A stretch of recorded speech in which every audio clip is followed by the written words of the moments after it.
యేసుక్రీస్తు ప్రభుల వారు 30 సంవత్సరాల వయస్సులోనే పరిచర్యను ఎందుకు ప్రారంభించినాడు?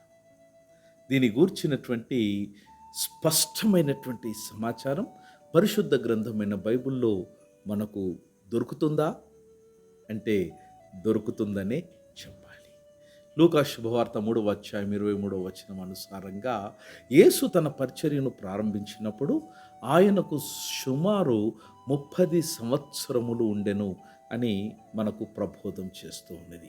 ఇక్కడ ఒక ముఖ్యమైనటువంటి వివరాన్ని మనము తెలుసుకోవాలి మిత్రమా. సువార్తికుడు వయస్సును ఉద్దేశపూర్వకంగా పేర్కొంటున్నాడు.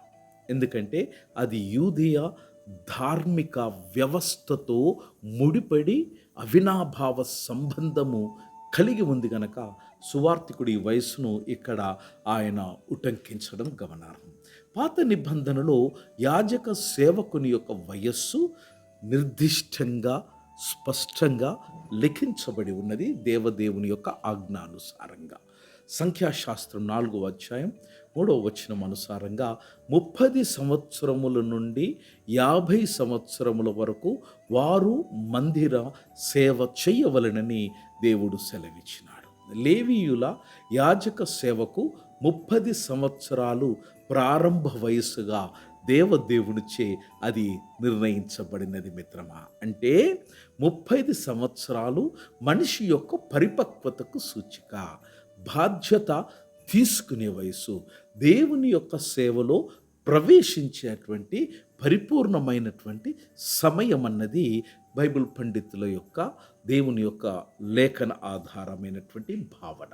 యేసు కూడా సరిగ్గా అదే వయస్సులో ప్రజా సేవను ప్రారంభించడము ద్వారా తాను నిజమైనటువంటి యాజకునిగా ప్రత్యక్షమవుతూ ఉన్నాడు. యూదయ సంస్కృతిలో 30 సంవత్సరాల యొక్క ప్రాముఖ్యతను మనము వీక్షించిన ఎడల బైబిల్ చరిత్రలో 30 సంవత్సరాలు నాయకత్వ ప్రారంభ వయస్సుగా కనిపిస్తుంది.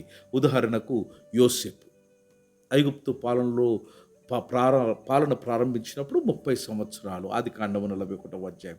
దావీదు మహారాజు ఇశ్రాయేలు రాజు అయినప్పుడు 30 సంవత్సరాలు. ఇది పరిపక్వత నాయకత్వం ప్రారంభాన్ని సూచించేటువంటి వయస్సు. యేసు 30 సంవత్సరాల వయసులో పరిచర్య ప్రారంభించడం పాత నిబంధన యాజక సంప్రదాయాన్ని ప్రతిబింబిస్తుంది. నంబర్ 1. రెండవది, యేసు పరమ యాజకునిగా చూపిస్తుంది. రెండవ అంశం. మూడవది, ఆత్మీయ పరిపక్వతను సూచిస్తుంది. నాలుగవది, దేవుని సమయానికి విధేయతను చూపిస్తుంది. God bless.